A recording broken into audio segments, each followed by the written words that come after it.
Troublesome Engines by Reverend W. Audrey. Dear friends, news from the line has not been good. The Fat Controller has been having trouble.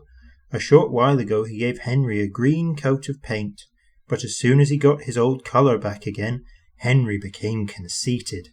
Gordon and James, too, have been getting above themselves.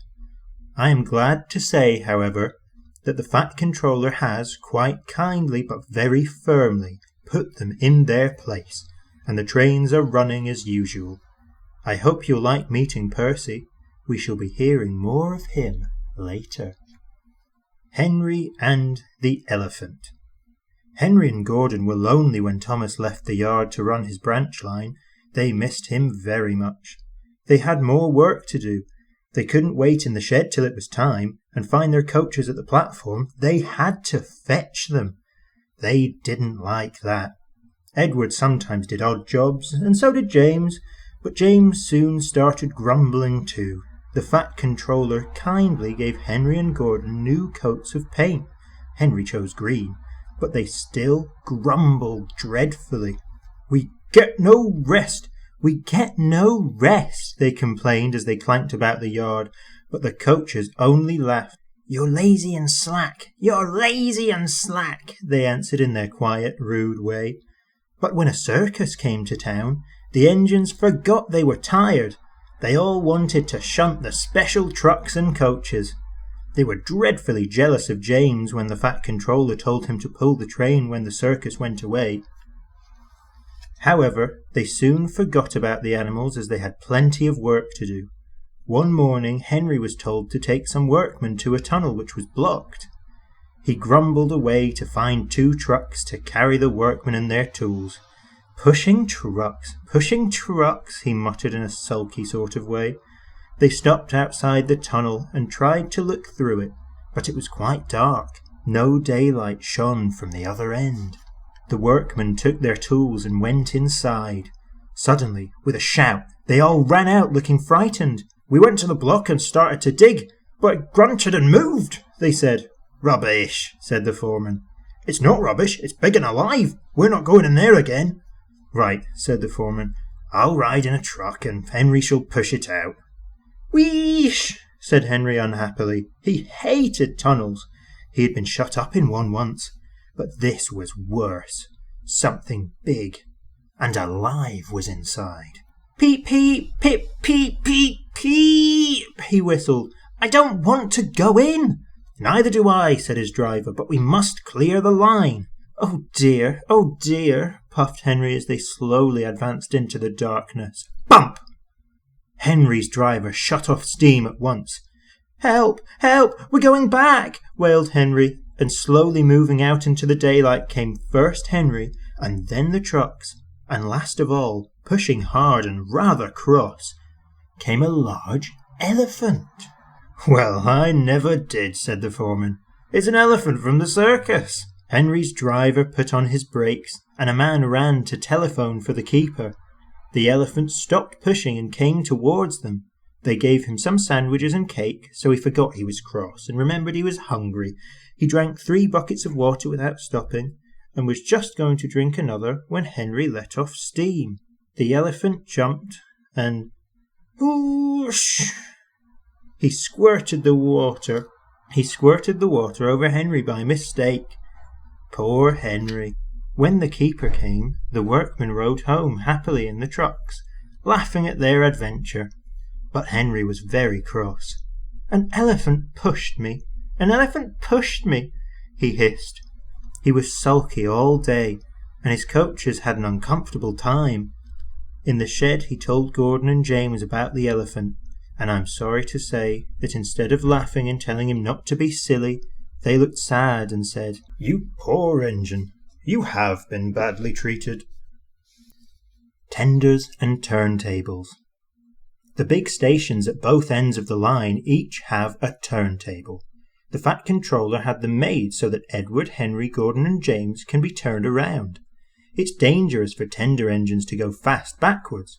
Tank engines like Thomas don't need turntables. They can go just as well backwards as forwards. But if you had heard Gordon talking a short while ago, You would have thought that the Fat Controller had given him a tender just to show how important he was. "You don't understand, little Thomas," said Gordon. "We tender engines have a position to keep up.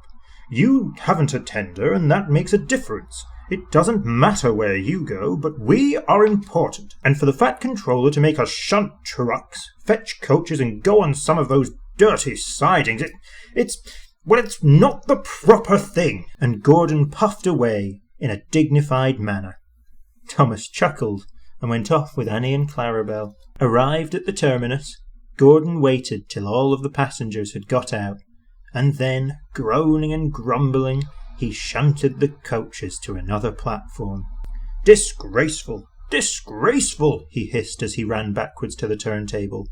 The turntable was in a windy place close to the sea. It was only just big enough for Gordon, and if he was not on it just right, he put it out of balance and made it difficult to turn. Today, Gordon was in a bad temper, and the wind was blowing fiercely. His driver tried to make him stop in the right place. Backwards and forwards they went, but Gordon wasn't trying. At last, Gordon's driver gave it up. The fireman tried to turn the handle, but Gordon's weight and the strong wind prevented him. The driver, some plate layers, and the fireman all tried together. "It's no good," they said at last, mopping their faces. "Your tender upsets the balance. If you were an ice tank engine, you'd be all right. Now you'll have to pull the next train backwards." Gordon came to the platform. Some little boys shouted, "Come on quick, there's a new tank engine." "Watch a swizz," they said when they came near. "It's only Gordon back to front." Gordon hissed emotionally. He puffed to the junction. "Hello," said Thomas. "Playing tank engines? Sensible engine. Take my advice, scrap your tender and have a nice bunker instead." Gordon snorted but didn't answer. Even James laughed when he saw him. "Take care," hissed Gordon. "You might stick too." "No fear," chuckled James. "I'm not so fat as you." "I mustn't stick," thought James anxiously as he ran to the turntable later. He stopped on just the right place to balance the turntable. It could now swing easily. His fireman turned the handle. James turned. Much too easily. The wind puffed him round like a top. He couldn't stop. At last the wind died down, and James stopped turning, but not before Gordon, who had been turned on the loop line, had seen him. "Well, well," he said. "Are you playing roundabouts?" Poor James, feeling quite giddy, rolled off to the shed without a word. That night the three engines had an indignation meeting. "It's shameful to treat tender engines like this. Henry gets hushed by elephants, Gordon has to go backwards and people think he's a tank engine. James spins round like a top and everyone laughs at us. And added to that, the Fat Controller makes us shunt in dirty sidings. Ugh!" said all three engines together. "Listen," said Gordon. He whispered something to the others. "We'll do it tomorrow. The Fat Controller will look silly." Trouble in the shed. The Fat Controller sat in his office and listened. The Fat Controller frowned and said, "What a nuisance passengers are. How can I work with all this noise?" The station master knocked and came in looking worried. "There's trouble in the shed, sir. Henry's sulking. There's no train and the passengers are saying this is a bad railway." "Indeed," said the Fat Controller. "Well, we cannot allow that. Will you quiet the passengers, please? I will go and speak to Henry." He found Henry, Gordon and James looking sulky. "Come along, Henry," he said. "It's time your train was ready." "Henry's not going," said Gordon rudely. "We won't shunt like common tank engines. We are important tender engines. You fetch our coaches and we will pull them. Tender engines don't shunt." And all three engines let off steam in a cheeky way. "Oh, indeed," said the Fat Controller severely. "We'll see about that. Engines on my railway do as they are told." He hurried away, climbed into his car, and drove to find Edward. "The yard has never been the same since Thomas left," he thought sadly. Edward was shunting. "Leave those trucks, please, Edward. I want you to push coaches for me in the yard." "Thank you, sir. That will be a nice change." "That's a good engine," said the Fat Controller kindly. "Off you go, then." So Edward found coaches for the 3 engines, and that day the trains ran as usual. But when the Fat Controller came next morning, Edward looked unhappy. Gordon came clanking past, hissing rudely. "Bless me," said the Fat Controller. "What a noise!" "They all hiss me, sir," answered Edward sadly. "They say tender engines don't shunt, and last night they said I had black wheels. I haven't, have I, sir?" "No, Edward, you have nice blue ones, and I'm proud of you. Tender engines do shunt, but all the same, you'd be happier in your own yard. We do need a tank engine here." He went to an engine workshop, and they showed him all sorts of tank engines. There were big ones and little ones. Some looked happy and some sad, and some looked at him anxiously, hoping he would choose them. At last he saw a smart little green engine with 4 wheels. "That's the one! If I choose you, will you work hard?" "Oh, sir, yes, sir." "That's a good engine. I shall call you Percy." "Yes, sir. Thank you, sir," said Percy happily. So he bought Percy and drove him back to the yard. "Edward," he called, "here's Percy. Will you show him everything?" Percy soon learned what he had to do, and they had a happy afternoon. Once Henry came hissing by as usual. "Wheesh!" said Percy. Henry jumped and ran back to the shed. "How beautifully you wheeshed him," laughed Edward. "I can't wheesh like that." "Oh," said Percy modestly, "that's nothing. You should hear them in the workshop. You have to wheesh loudly to make yourself heard." Next morning Thomas arrived. "The Fat Controller sent for me. I expect he wants help," he said importantly to Edward. Shh, here he comes." "Well done, Thomas. You've been quick. Listen, Henry, Gordon and James are sulking. They say they won't shunt like common tank engines. So I have shut them up, and I want you both to run the line." "Common tank engines indeed," snorted Thomas. "We'll show them." "And Percy here will help too," said the Fat Controller. "Oh, sir, yes, sir, please, sir," answered Percy excitedly.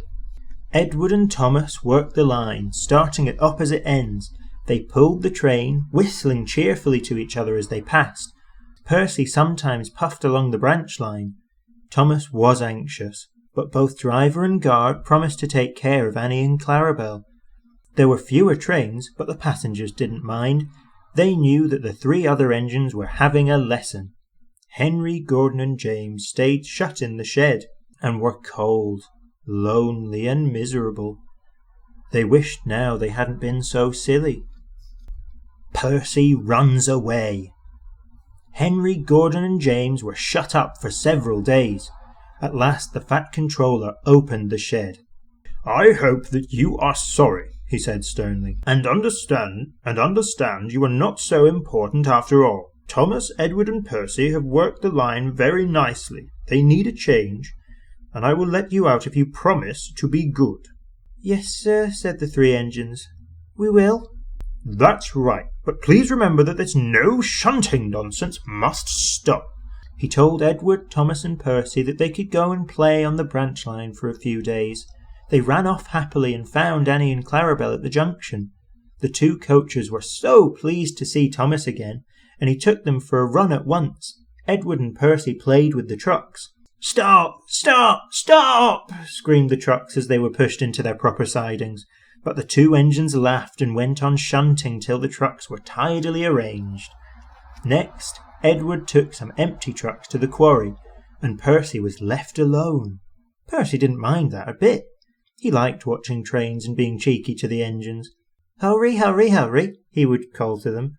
Gordon, Henry and James got very cross. After a while, he took some trucks over the main line to another siding. When they were tidy, he ran on to the main line again and waited for the signalman to set the point so that he could cross back to the yard. Edward had warned Percy, "Be careful on the main line. Whistle to the signalman that you are there." But Percy didn't remember to whistle, and the signalman was busy, so forgot Percy. Bells rang in the signal box. The man answered, saying the line was clear, and set the signals for the next train. Percy waited and waited. The points were still against him. He looked along the main line. "Peep, peep!" He whistled in horror. for rushing straight towards him was Gordon with the express. "Poop, poop, poop, poop, poop," whistled Gordon. His driver shut off steam and applied the brakes. Percy's driver turned on full steam. "Back, Percy, back," he urged, but Percy's wheels wouldn't turn quickly. Gordon was coming so fast that it seemed he wouldn't stop.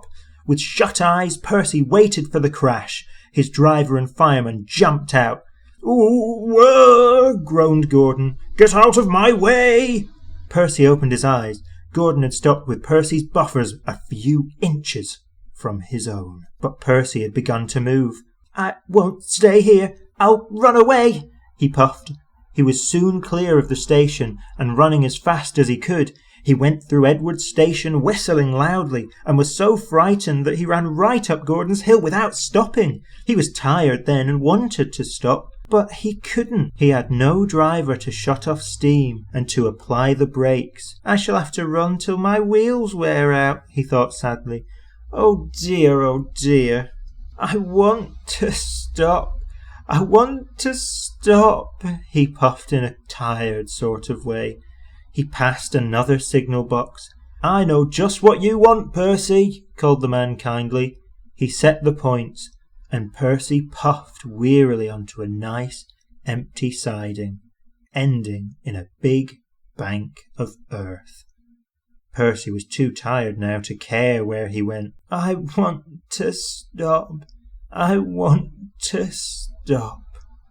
I have stopped," he puffed thankfully, and his bunker buried itself in the bank. "Never mind, Percy," said the workmen as they dug him out. "You shall have a drink and some coal, and then you'll feel better." Presently Gordon arrived. "Well done, Percy. You started so quickly that you stopped a nasty accident." "I'm sorry I was cheeky," said Percy. You were clever to stop." Percy now works in the yard and finds coaches for the trains. He's still cheeky because he's that sort of an engine, but he's always most careful when he goes on the main line.